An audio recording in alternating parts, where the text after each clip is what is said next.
Good morning friends, నేను advocate Srinivas Chauhan. మిత్రులారా, ఒక జర్నలిస్ట్ క్లయింట్ మోసపోయిన ఒక కేసు గురించి మీకు చెప్పే ప్రయత్నం చేస్తా.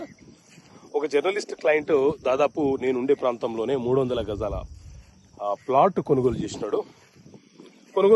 రిజిస్ట్రేషన్ అయిపోయింది. కొన్ని రోజుల తర్వాత ఆ ప్లాట్ దగ్గరికి వస్తే వేరే వ్యక్తులు కబ్జాలో ఉన్నారు. సో ఏం చేయాలో అర్థం కాక నా దగ్గరికి వస్తే ఆ కేసుకు సంబంధించిన కంప్లీట్ ఇన్ఫర్మేషన్ తీసుకునే ప్రయత్నం చేసిన. సో ఏం జరిగిందంటే, ఈయనకి ఎవరైతే అమ్మారో ఆ వ్యక్తులు, 4 వ్యక్తులు, వాళ్ళకి ఒక డాక్యుమెంట్ దొరికింది. దొరికితే ఆ డాక్యుమెంట్లో ఎవరైతే ఓనర్ ఉన్నారో ఆ ఓనర్ వ్యక్తిని వీళ్ళు సృష్టించి అతను వీళ్ళకు రిజిస్ట్రేషన్ చేసినట్టు ఆ ప్రాపర్టీని వీళ్ళు ఒక 4 లింక్ డాక్యుమెంట్ క్రియేట్ చేసి వీళ్ళు కొన్నట్లు చేసి జర్నలిస్ట్ కమిషనర్